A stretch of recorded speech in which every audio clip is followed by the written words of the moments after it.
Olá, tudo bem? Seja muito bem-vindo a este vídeo. Se você está chegando aqui agora no canal, seja muito bem-vindo, muito bem-vinda. Eu me chamo Cláudia Cronenberg e eu resolvi gravar esse vídeo para responder algumas perguntas que as pessoas fazem em relação à visão espírita, o que a doutrina espírita tem a nos dizer sobre essa questão da encarnação de seres como os psicopatas encarnados no planeta. Devido à grande repercussão que está tendo nas redes sobre o documentário Pacto Brutal do caso da Daniela Pérez, então eu resolvi fazer esse vídeo para responder a algumas perguntas, tais como estas aqui que eu vou te dizer. Pergunta número 1. Qual a origem desses seres classificados como psicopatas? Número 2. É o corpo físico, mais precisamente a constituição cerebral de uma pessoa que determina que ela será ou não psicopata? E como explicar isso através da doutrina espírita? A sociedade dos homens de bem se verá algum dia livre de seres cruéis como estes? O vídeo está bem completo, por isso eu te convido a ficar até o final dele. Vem comigo? Para a gente começar então, o que é o termo, de onde vem esse termo psicopatia? Anteriormente era denominada personalidade psicopática, mas hoje, tecnicamente, pela psiquiatria, ela é nomeada de personalidade antissocial. É um transtorno de personalidade, não é classificada como uma doença mental, como a esquizofrenia, por exemplo. Por isso, segundo os especialistas, é muito difícil o tratamento. Assim como todos os transtornos de personalidade, não existe um medicamento que vá curar o transtorno em si, mas somente a nível sintomático. Principalmente também porque o paciente ele não se reconhece com o problema. Então, é muito difícil, quase que impossível, esse paciente ir procurar uma ajuda de um psicoterapeuta, por exemplo, que seria um tratamento mais eficaz. É importante também a gente ressaltar que dentro desse transtorno existem diversos níveis e que as características podem variar em grau de intensidade de um para outra pessoa. Mas é importante a gente ficar atento, a gente entender e saber como que é esse transtorno para a gente poder se prevenir de possíveis pessoas perigosas que podem nos fazer algum mal, porque segundo estatísticas feitas apontam que cerca de 4% da população apresenta esse transtorno. Em geral, são pessoas que não são empáticas, elas não se sensibilizam com a dor alheia, são marcadas pela indiferença social, irresponsabilidade e desrespeito por normas e regras de conduta. Incapacidade de sentir culpa, remorso e de aprender com os seus erros. Nem sempre elas são assassinas, mas têm um comportamento dissimulado. Tudo bem, Cláudia, você me falou aí o que é psicopata, qual é o termo correto, ok, mas como a doutrina espírita explica esses distúrbios? Foi para isso que eu cliquei para assistir esse vídeo. No Livro dos Espíritos, nós encontramos diversas questões que nos ajudam a compreender melhor o porquê dessas pessoas renascerem no nosso planeta, entre pessoas que são inofensivas e lhes causando tanto sofrimento. Eu fiz uma pesquisa e selecionei algumas questões mais relevantes sobre o tema. Vamos lá? Na parte 2ª do capítulo 7, no item 3, Faculdades Morais e Intelectuais do Homem, na questão 361, Kardec pergunta aos espíritos qual a origem das qualidades morais, boas ou más, do homem. Eles nos respondem: são as do espírito nele encarnado. Quanto mais puro é esse espírito, tanto mais propenso ao bem é o homem. Na questão 361A, seguir-se-á daí que o homem de bem é a encarnação de um bom espírito e o homem vicioso há de um espírito mau? Sim, mas dize antes que o homem vicioso é a encarnação de um espírito imperfeito, pois do contrário poderias fazer crer na existência de espíritos sempre maus, a que chamais demônios. Bom, aqui fica claro, né, que para o Espiritismo, para a doutrina espírita, não existem seres de origem maligna, ou seja, os chamados demônios, pois todos nós somos filhos de um único Deus e fomos criados simples e ignorantes, destinados à perfeição, ou seja, a sua imagem e semelhança. E esses espíritos que se apresentam com tamanha crueldade, eles também têm a mesma origem da nossa, mas que estão atrasados em relação a outros seres que já atingiram um nível maior de consciência. Mas antes de continuar, se você está gostando do assunto desse vídeo e quer receber mais vídeos como este, se inscreve aqui no canal e ativa o sininho para você ser avisado sempre que eu postar um vídeo novo. E aproveita também e já deixa o seu like para dar aquela força, tá bom? Bom, continuando então, na questão 365. Por que é que alguns homens muito inteligentes, que indica acharem-se encarnados neles espíritos superiores, são ao mesmo tempo profundamente viciosos?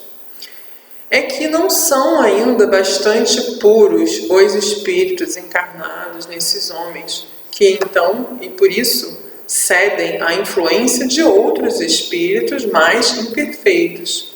O espírito progride em insensível marcha ascendente, mas o progresso não se efetua simultaneamente em todos os sentidos. Durante um período da sua existência, ele se adianta em ciência, durante outro em moralidade. Ou seja, as faculdades morais não estão correlacionadas simultaneamente com as faculdades intelectuais. Então pode acontecer sim que um espírito esteja adiantado intelectualmente, porém moralmente ele ainda esteja bem atrasado. E sobre o que se diz a respeito do cérebro ser responsável pelo transtorno?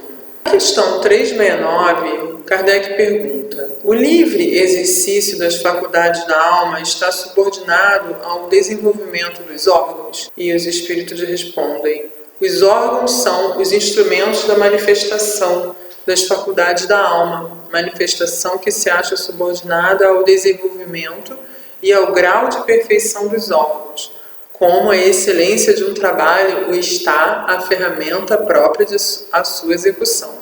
Questão 370. Da influência dos órgãos se pode inferir a existência de uma relação entre o desenvolvimento do cérebro e os das faculdades morais e intelectuais? Não confundais o efeito com a causa. O espírito dispõe sempre das faculdades que lhe são próprias. Ora, não são os órgãos que dão as faculdades, e sim estas que impulsionam o desenvolvimento dos órgãos. Ou seja, o espírito vai moldar no corpo físico as suas deficiências, que já estão marcadas no seu perispírito, antes mesmo da sua encarnação. Continuando, na questão 372A, lá no item 5, idiotismo e loucura, Kardec pergunta: não há, pois, fundamento para dizer-se que os órgãos nada influem sobre as faculdades? E eles respondem: nunca dissemos que os órgãos não têm influência. Têm-na muito grande sobre a manifestação das faculdades, mas não são eles a origem destas. Aí está a diferença. Um músico excelente com um instrumento defeituoso não dará a ouvir boa música, o que não fará que deixe de ser bom músico. E aqui vem uma observação muito relevante para esse nosso caso. Importa se distinga o estado normal do estado patológico. No primeiro, ou seja, no estado normal, o moral vence os obstáculos que a matéria lhe opõe. Há, porém, casos em que a matéria oferece tal resistência que as manifestações anímicas ficam obstadas ou desnaturadas, como nos de idiotismo e de loucura. São casos patológicos e, não gozando nesse estado a alma de toda a sua liberdade, a própria lei humana a isenta da responsabilidade dos seus atos. Bom, então nós vemos aqui que os espíritos nos esclarecem uma questão muito importante. uma diferenciação entre o estado normal e o estado patológico. Quando o cérebro está no estado normal, existe sim a influência, existem as dificuldades, mas que o espírito consegue transpor, né? Ele consegue vencer essa resistência, essa barreira da matéria para expressar as suas faculdades morais. Mas quando existe uma barreira patológica, no caso de uma patologia mental, esse espírito ele vai ficar limitado, né? Ele não vai conseguir manifestar as suas qualidades, as suas potencialidades. Mas no caso dos psicopatas, né, popularmente falando assim, eles não são enquadrados numa patologia mental. Por isso eles respondem pelos seus atos, né, diante da lei humana, que é o caso que aconteceu nesse caso específico da Daniela Pérez, por exemplo. Eles responderam legalmente, ou seja, se fosse constatado que eles tivessem uma patologia mental, a própria lei humana os isentaria das responsabilidades dos seus atos e eles seriam, então, provavelmente internados numa clínica, né, desse tipo. Então, mas no caso, esse transtorno não é considerado como uma patologia mental. Por isso, segundo os espíritos respondem, sim, eles teriam condições de atravessar a barreira desse cérebro, né, dessa constituição cerebral, dessas limitações, para poder romper, né, e fazer, então, desenvolver o senso moral. Mas isso vai depender, por que não conseguem, por que não fazem? Isso vai depender de uma série de fatores. Né? Vamos continuar aqui, então. Na parte terceira, lá na lei de destruição, no item 5, crueldade, Kardec pergunta na questão 753, por que razão a crueldade forma o caráter predominante dos povos primitivos? E os espíritos respondem, nos povos primitivos, como os lhes chamamos, a matéria prepondera sobre o espírito. Eles se entregam aos instintos do bruto e, como não experimentam outras necessidades além das da vida do corpo, só da conservação pessoal cogitam, e é o que os torna, em geral, cruéis. Ademais, os povos de imperfeito desenvolvimento se conservam sob o império de espíritos também imperfeitos, que lhes serão simpáticos, até que povos mais adiantados venham destruir ou enfraquecer essa influência.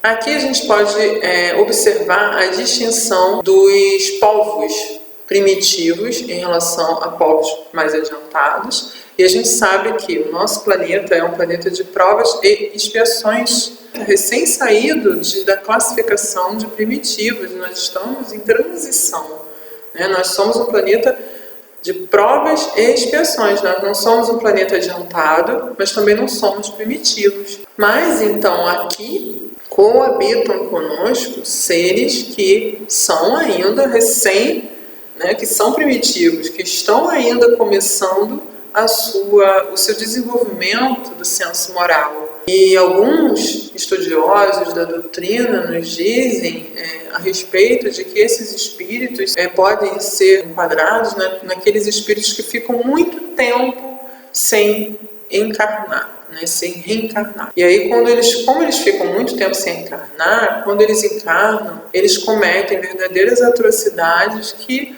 no passado, né, seria normal, mas agora não é. Mas a gente tem que ver isso de uma forma mais ampla, né?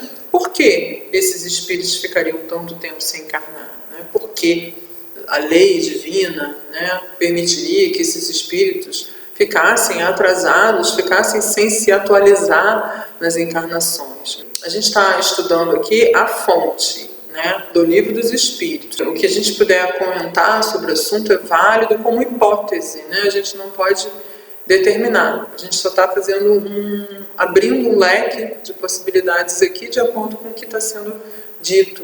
Mas a gente está vendo aqui a base, né, da doutrina, que ela tem a nos esclarecer sobre isso. Então fica claro aí que o povo não evolui, nenhum povo evolui de uma hora para outra.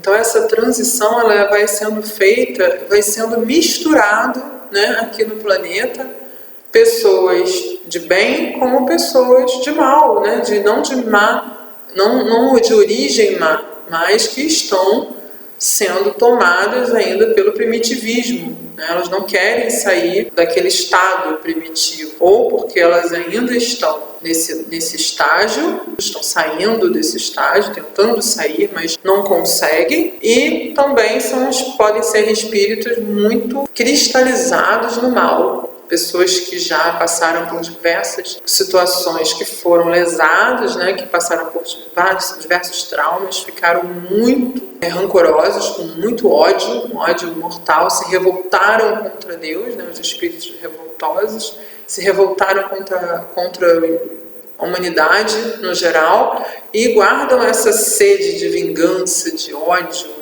e vem trazendo isso para as suas vidas. Bom, mas nenhum espírito vem, quando ele encarna, ele vem com esse propósito, né, de cometer mal. Deus dá a oportunidade para que eles venham ser testados, né, para que eles venham aproveitar a chance de se melhorarem, de evoluírem. Através do quê? Do contato com os seres, né, os espíritos aqui encarnados, mais adiantados. Mas só que, devido ao seu livre-arbítrio e às suas tendências, porque nós, como espírito, nós herdamos tendências, e as suas tendências são muito mais fortes, eles acabam, então, cedendo, né, a esses instintos maus. E continuando, a crueldade, lá na questão 754, a crueldade não derivará da carência de senso moral? Dize, da falta de desenvolvimento do senso moral. Não digas da carência, porquanto o senso moral existe como princípio em todos os homens. É esse senso moral que dos seres cruéis fará mais tarde seres bons e humanos. Ele, pois, existe no selvagem, mas como o princípio do perfume no germe da flor que ainda não desabrochou. Em estado rudimentar ou latente, todas as faculdades existem no homem. Desenvolve-se conforme lhes sejam mais ou menos favoráveis as circunstâncias. O desenvolvimento excessivo de uma detém ou neutraliza os das outras. A sobreexcitação dos instintos materiais abafa, por assim dizer, o senso moral, como o desenvolvimento do senso moral enfraquece pouco a pouco as faculdades puramente animais. Então fica bem claro aqui pra gente, né, que quando eles nos dizem a sobreexcitação dos instintos materiais abafa o senso moral, que é o que acontece com essas criaturas, né, com esses seres. Porque com esse transtorno, eles estão justamente dentro desse enquadre dos instintos materiais que predominam sobre o desenvolvimento moral que está muito enfraquecido. Então, o que precisa? Precisa fortalecer o desenvolvimento, favorecer, ter meios para que favoreçam cada vez mais o desenvolvimento do senso moral, para que se enfraqueça pouco a pouco as faculdades puramente animais. E continuando na 755, eles perguntam: como pode dar-se que no seio da mais adiantada civilização se encontrem seres, às vezes, tão cruéis quanto os selvagens? E os espíritos respondem: do mesmo modo que numa árvore carregada de bons frutos podem encontrar-se alguns defeituosos, são, se quiseres, selvagens, que da civilização só tem o exterior, lobos extraviados em meio de cordeiros, espíritos de ordem inferior e muito atrasados podem encarnar entre homens adiantados, na esperança de também se adiantarem. Mas se a prova é por demais pesada, predomina a natureza primitiva, que a gente acabou de falar anteriormente, né? E na 756, a sociedade dos homens de bem se verá algum dia expurgada dos seres malfazejos? É uma pergunta muito recorrente, né? Será que algum dia a gente vai se ver livre dessas pessoas, desses seres tão cruéis? E a espiritualidade nos responde: a humanidade progride. Esses homens em quem o instinto do mal domina e que se acham deslocados entre pessoas de bem, desaparecerão gradualmente, como o mau grão se separa do bom, quando este é joeirado, mas desaparecerão para renascer sob outros envoltórios, como então terão mais experiência, compreenderão melhor o bem e o mal. Tens disso um exemplo nas plantas e nos animais que o homem há conseguido aperfeiçoar, desenvolvendo neles qualidades novas. Pois bem, só ao cabo de muitas gerações o desenvolvimento se torna completo. É a imagem das diversas existências do homem. Muito interessante, né? Muito bonito esse texto, porque a gente cada vez mais compreende melhor as leis divinas. E essas pessoas, esses homens, que o instinto do mal predomina, né? Os chamados psicopatas e outros tanto, eles vão sim desaparecer. Mas gradualmente, não é assim como um passe de mágica, porque tudo tem o seu tempo, né? A Terra está passando por uma transformação. Mas eles também não serão condenados, né? Como, por exemplo, outras religiões professam, né, que quando a pessoa não se converte, ela é condenada, né? Dentro da doutrina espírita, nenhuma ovelha será perdida. E mesmo que ela não reencarne mais nesse planeta, né, ela vai sim ter a chance de se encarnar em outros planetas para ela se reeducar e conseguir se reajustar. Mas ela vai ter que passar por um processo mais doloroso, um processo de expiação para ela, porque ela vai estar num nível, né, de configuração mais avançado em relação àquele planeta mais primitivo, porque ela já conseguiu alguns avanços, mas como ela não conseguiu vencer, não conseguiu desenvolver o seu senso moral, ela persistiu no erro, nos instintos malignos, ela vai ter que se adequar, né, a um planeta bem primitivo e vai ter que recomeçar tudo de novo. Agora, eu gostaria de trazer uma reflexão também, que é o que os espíritos nos falam a respeito da infância, no item 6 do capítulo 7, na questão 385, que é o que determina a mudança que se opera no caráter do indivíduo em certa idade, especialmente ao sair da adolescência. É que o espírito se modifica? E eles respondem: é que o espírito retorna à natureza que lhe é própria e se mostra qual era. A infância ainda tem outra utilidade. Os espíritos só entram na vida corporal para se aperfeiçoarem, para se melhorarem. A delicadeza da idade infantil os torna brandos, acessíveis aos conselhos da experiência e dos que devam fazê-los progredir. Nessa fase é que se lhes pode reformar os caracteres e reprimir os maus pendores. Tal dever que Deus impôs aos pais,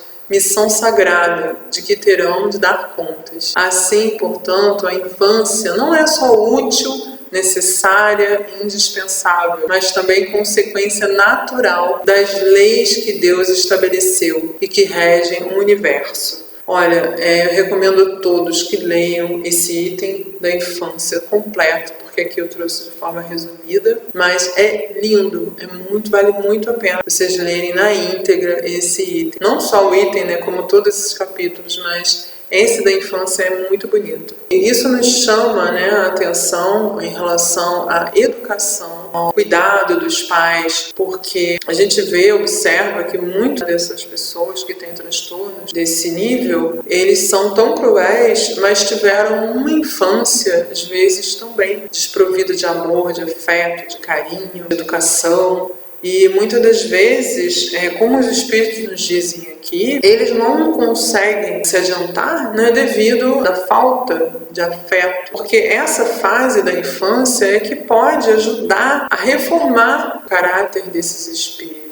E quando, como eles nos dizem aqui, que o espírito retorna à natureza que lhe é própria e se mostra qual era. Ou seja, quando ele sai da adolescência, ele fica adulto, é que ele se mostra realmente quem ele é, os seus maus pendores, as suas tendências. Mas se ele teve uma infância com muito amor, com muito carinho e também, sobretudo, com muito limite, porque esses espíritos eles precisam ter limites. São criaturas extremamente desordenadas, né? São pessoas que não respeitam as leis, as regras e já demonstram isso na infância. E se tiverem uma educação, né, uns pais muito amorosos e muito presentes, né, para que possa ajudar nesse processo, com certeza esse processo pode, não que seja determinante, mas que pode ser sim reformulado e eles consigam vencer esses instintos mais cruéis. É isso que o Espiritismo nos elucida aqui, a reflexão que eu gostaria, né, para que a gente possa ficar com essa reflexão, a importância da educação, não só também dos pais, mas como coletividade. Nós precisamos ter essa consciência de que uma coisa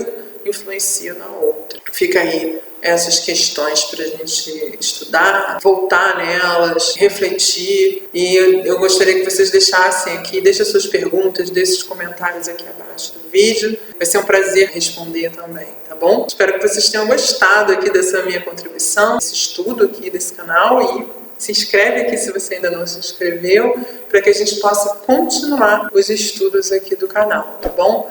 Um grande abraço para você, muita paz e até o próximo vídeo.